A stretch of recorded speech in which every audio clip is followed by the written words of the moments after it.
नमस्कार, आप सभी प्रशिक्षुओं का Sai college of teachers training उनामा के इस ऑनलाइन क्लास में स्वागत है। आज के क्लास में हम बात करेंगे डीएलएड प्रथम वर्ष के पेपर कोड F8 के यूनिट 1 से। जैसा कि आप सभी जानते होंगे, आपके डीएलएड प्रथम वर्ष पेपर कोड F8 में पढ़ना है हिंदी का शिक्षण शास्त्र लेवल 1 प्राथमिक स्तर। तो इसके अंतर्गत हमने पिछले वीडियो में जाना था प्राथमिक स्तर पर हिंदी के बारे में, उसके प्रकृति एवं उसके शिक्षण के उद्देश्य के बारे में। और आज का हमारा टॉपिक है, आज हम जानेंगे बच्चों की दुनिया में हिंदी। आज हम जाने वाले टॉपिक हमारा है बच्चों की दुनिया में हिंदी के बारे में। तो बच्चों की दुनिया में हिंदी से क्या अर्थ है, भाषा का क्या महत्व है, हिंदी भाषा की प्रकृति कैसी होती है, इसके बारे में हम आज के क्लास में विस्तार से चर्चा करेंगे। तो सबसे पहले आप हेडिंग देंगे बच्चों की दुनिया में हिंदी। आपकी परीक्षा में जो है प्रश्न को जो है इस तरह से पूछा जा सकता है कि बच्चों की दुनिया में हिंदी भाषा का क्या महत्व है।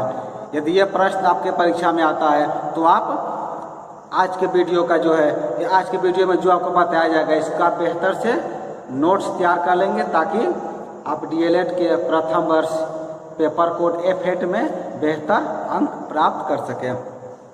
तो आप सभी क्वेश्चन भी लिख लेंगे। क्वेश्चन आपका है बच्चों की दुनिया में हिंदी भाषा का क्या महत्व है, ऐसा प्रश्न आता है। या फिर बच्चों की दुनिया में हिंदी टॉपिक है, इसी टॉपिक से रिलेटेड यदि कोई भी प्रश्न आता है, प्रश्न को आपको किसी तरह से पूछा जाए तो आप उसे बेहतर तरीके से डील कर सकते हैं।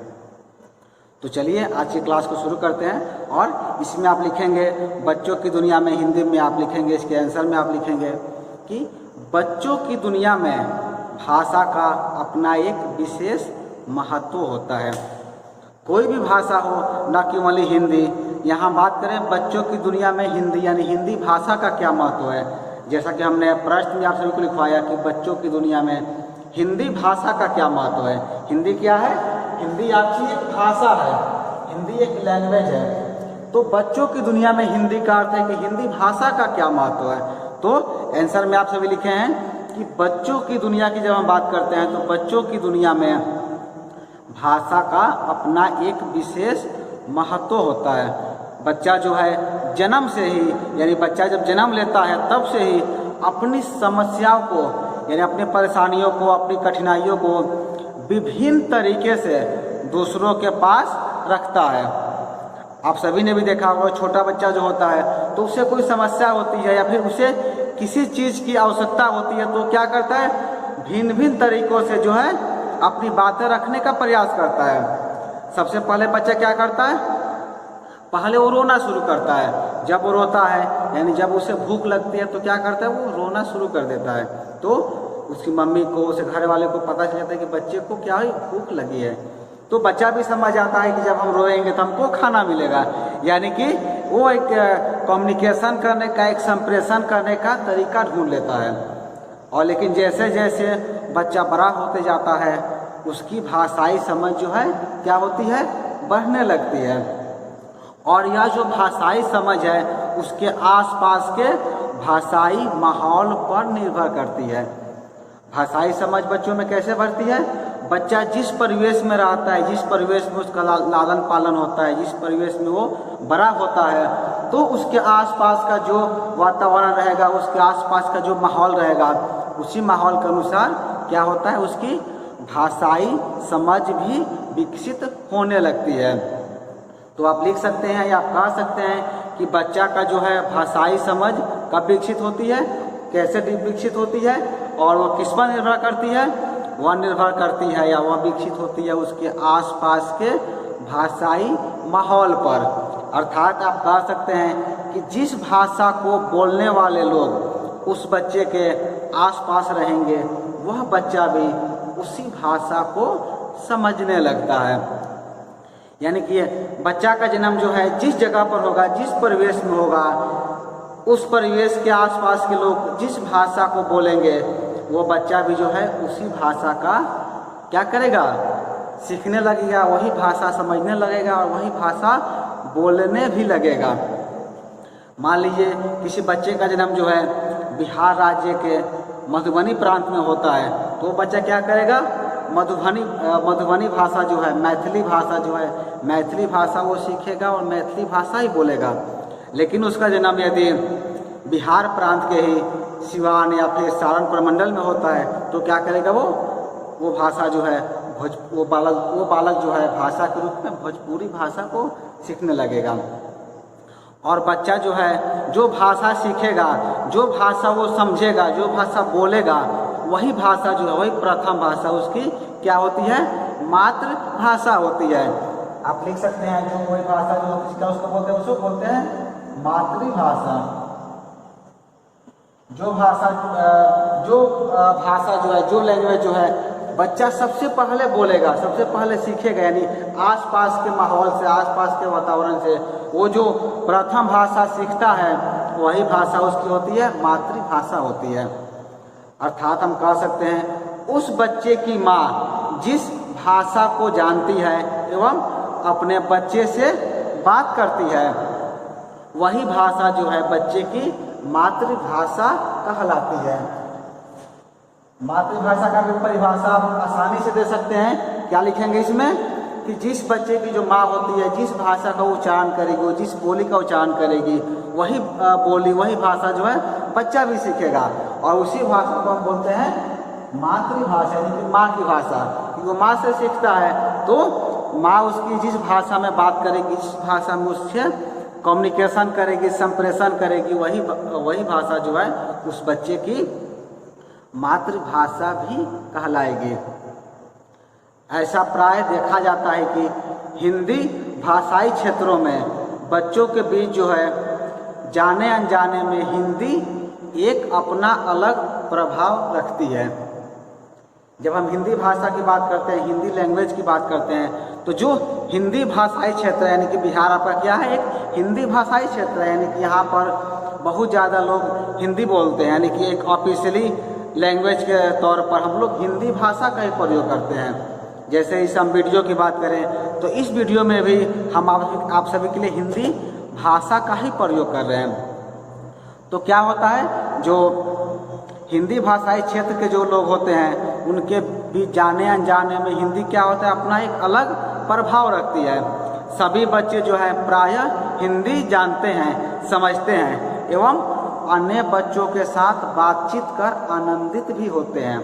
यानी कि आप कह सकते हैं आपकी जो है मातृभाषा कोई भी हो, चाहे भोजपुरी हो, चाहे अंगिका हो, चाहे मैथिली हो, कोई भी हो, लेकिन आप क्या करते हैं, हिंदी जानते हैं, हिंदी समझते हैं और हिंदी में कम्युनिकेशन भी करते हैं, हिंदी में संप्रेषण भी करते हैं, हिंदी में बातचीत भी करते हैं और एक दूसरे से बातचीत करके आनंद भी प्राप्त करते हैं।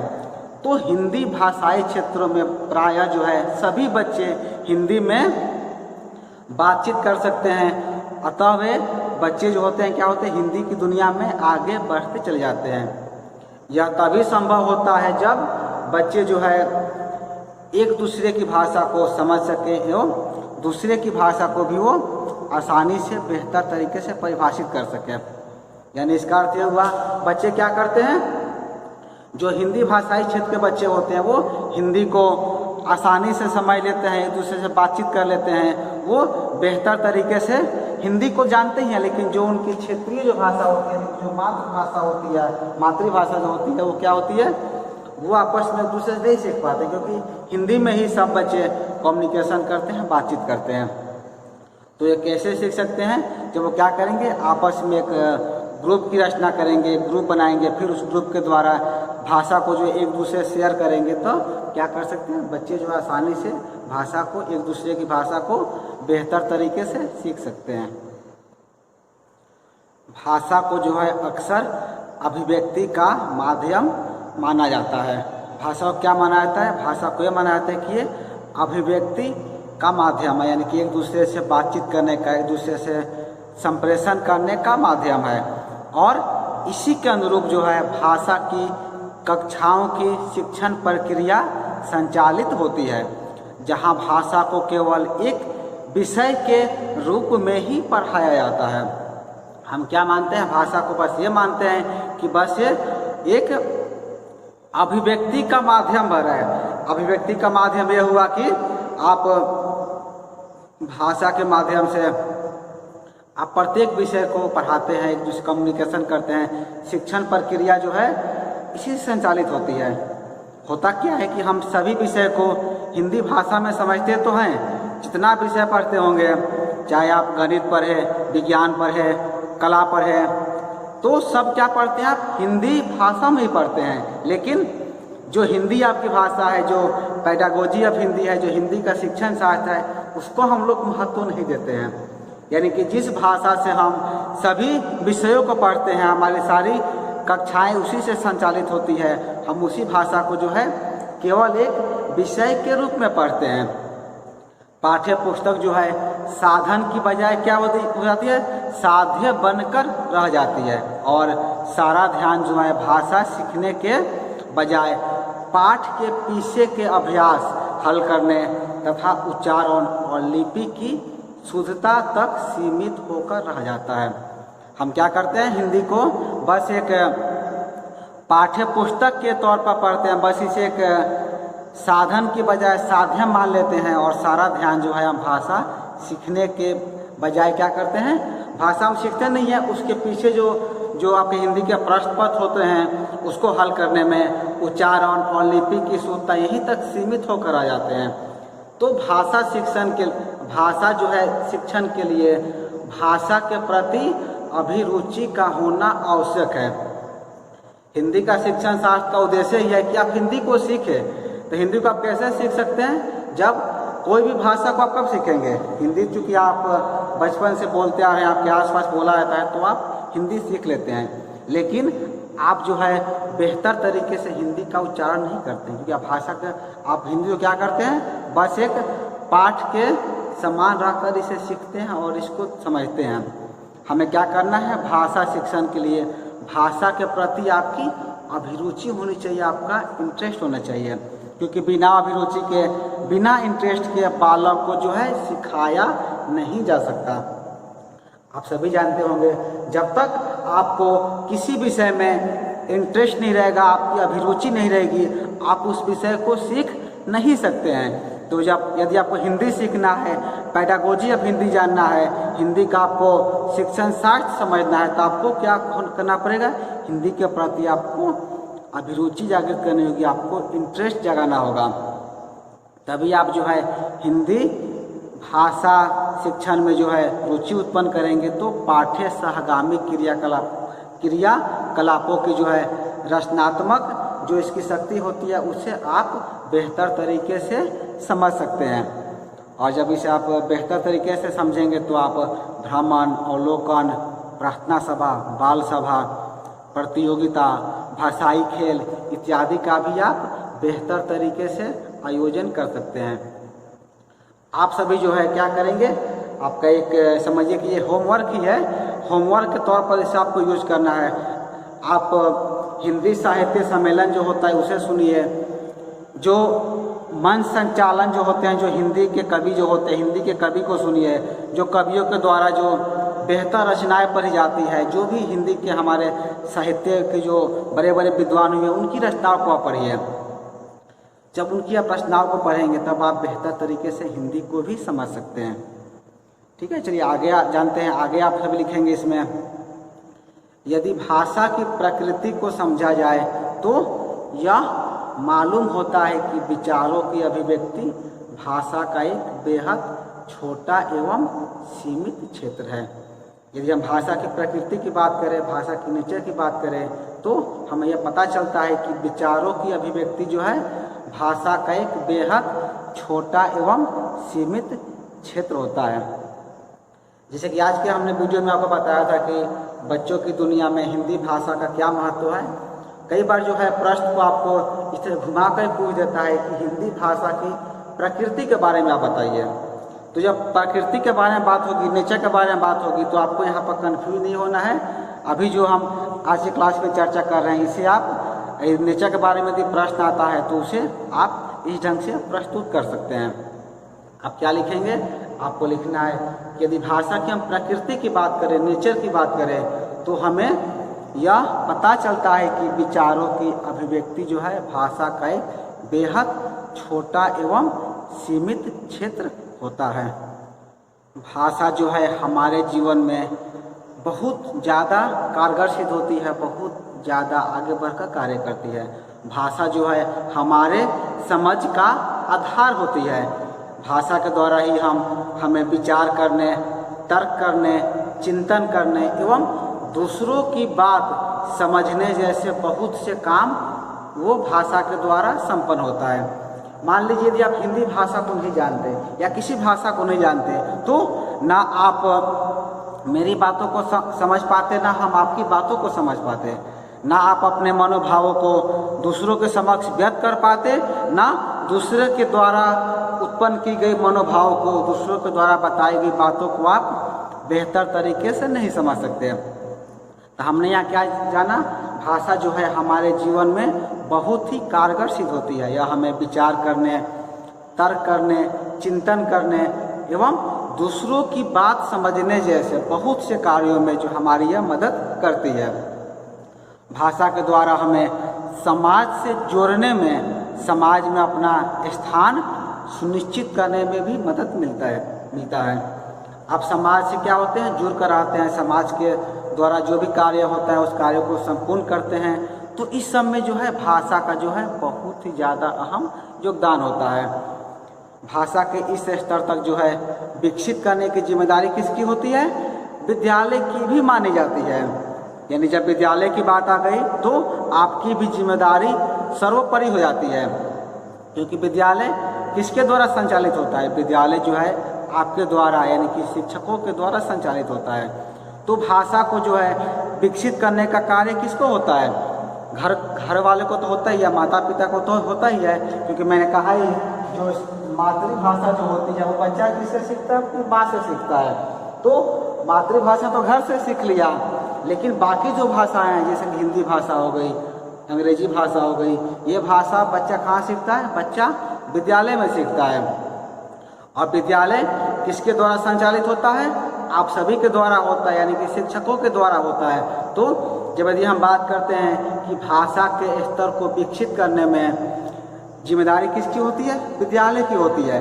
जब विद्यालय की जिम्मेदारी होती है तो यानी आप सबकी जिम्मेदारी होती है, आप सभी शिक्षकों की जिम्मेदारी होती है कि आप बच्चे में जो है भाषा कौशल को कितना हद तक बेहतर तरीके से आप विकसित कर पा रहे हैं।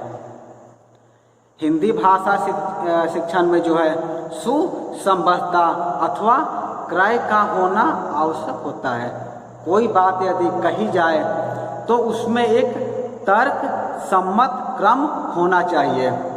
हिंदी भाषा शिक्षण में कहावतों, चुटकुलों, व्यंग, विनोद और हंसी मजाक का भी विशिष्ट स्थान होता है। स्वाभाविकता एक महत्वपूर्ण गुण है। जब हम हिंदी भाषा की बात करते हैं तो हिंदी भाषा जब आप बोलेंगे, हिंदी में कुछ आप आर्टिकल कहेंगे, कोई लेख कहेंगे, तो आपके लेख में क्या होना चाहिए, आपके लेख में जो है भाषा का उतार चढ़ाव होना चाहिए। उतार चढ़ाव के साथ एक तर्क सम्मत क्रम भी होना चाहिए, ताकि आपके द्वारा कही गई बातों को बेहतर तरीके से जो आपके दर्शक हैं वो उसे आसानी से समझ सके। इसके साथ ही साथ हिंदी भाषा के शिक्षण में कहावतों का, चुटकुलों, व्यंग, विनोद यानी कि हंसी मजाक, चुटकुलों का भी विशिष्ट स्थान होना चाहिए, ताकि बच्चे भाषा सीखते समय बोर नहीं हो और वो एक रुचिपूर्ण तरीके से हिंदी भाषा को बेहतर तरीके से सीख सके। इसके उपरांत आप सभी को लिखना है कि हिंदी शिक्षण के दो प्रमुख घटक माने गए हैं।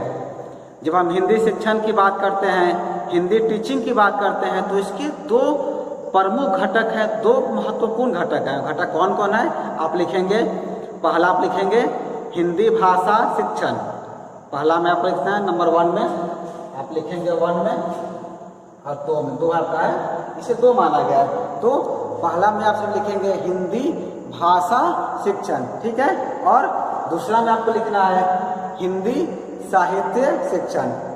पहला में आपने क्या लिखा, पहला में आपने लिखा हिंदी भाषा शिक्षण और दूसरे में आप लिखेंगे हिंदी साहित्य शिक्षण। ये दो जो है मेन घटक माने गए हैं, दो मेन एलिमेंट्स माने गए हैं। हिंदी भाषा शिक्षण में जो है भाषा विज्ञान, व्याकरण और भाषा कौशल का समावेश होता है।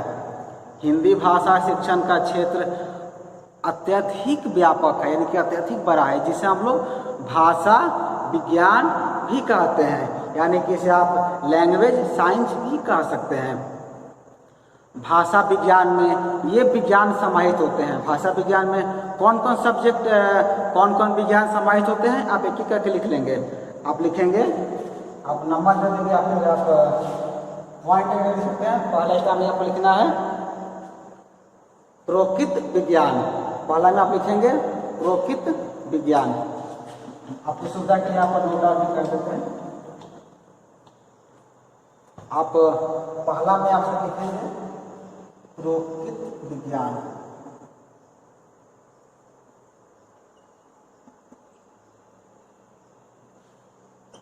पहला में आप लिख लीजिए प्रोकित विज्ञान, और दूसरा में लिखेंगे वाक्य विज्ञान। दूसरा में आपको लिखना है वाक्य विज्ञान।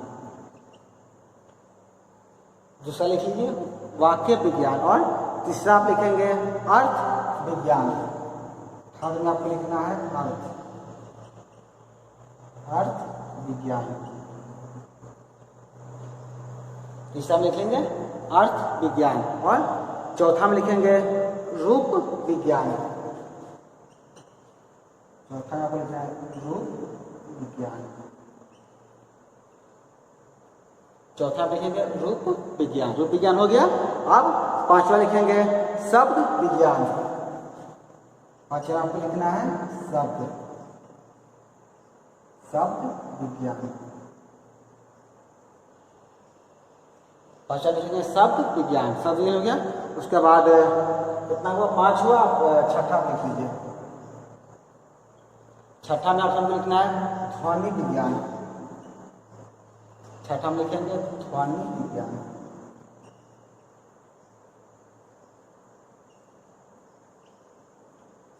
छठा में लिखेंगे आपको ध्वनि विज्ञान, और सातवां और आपका अंतिम है लिपि विज्ञान। सातवां आप लिख सकते हैं। 7 नंबर में यहाँ लिख तैयार करिए। 7 में आप सभी लिखेंगे लिपि विज्ञान। लिपि विज्ञान।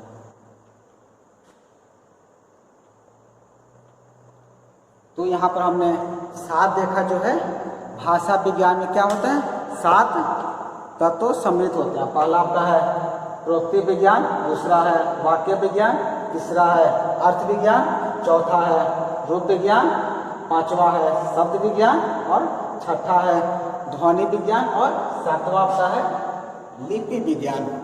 इस सातों को आप जो है नोट आउट कर लेंगे, ताकि परीक्षा में आप एक एक चीज़ को क्या कर सकें, बेहतर तरीके से डिफाइन कर सके, बेहतर तरीके से वहाँ पर लिख सके। तो इससे क्या है, स्पष्ट है कि भाषा की प्रकृति जो है विचार करने, तर्क करने, चिंतन करने एवं दूसरों को अपनी बात कहने एवं दूसरों की बात समझने इत्यादि में जो है क्या होती है, सहायक सिद्ध होती है। यह प्रत्येक मनुष्य में एक आवश्यक गुण होता है कि प्रत्येक मनुष्य अपने अपने तरीकों से इसका उपयोग कर अपने समाज में एक स्थान निर्धारित कर सके। प्रत्येक मनुष्य क्या करता है, भाषा का प्रयोग करके, लैंग्वेज के द्वारा समाज में, सोसाइटी में अपना एक स्थान तय करता है, अपना एक स्थान सुनिश्चित करता है। तो भाषा के द्वारा ही, हिंदी शिक्षण के द्वारा ही या किसी भी लैंग्वेज के द्वारा आप उसका प्रयोग करके क्या कर सकते हैं, समाज में, सोसाइटी में अपना एक बेहतर स्थान तय कर सकते हैं। तो आज के क्लास में हम जान रहे थे, बात कर रहे थे बच्चों की दुनिया में हिंदी भाषा के महत्व के बारे में और हिंदी भाषा की प्रकृति के बारे में। तो आज के क्लास में इतना ही। हम अगले क्लास में जो है आपके DLED प्रथम वर्ष के पेपर कोड F8 के बाकी जो यूनिट है हिंदी के शिक्षण शास्त्र के बाकी यूनिट को, वीडियो को भी आप सभी के समक्ष लेकर आएंगे। इस वीडियो को पूरा देखने के लिए आपका धन्यवाद।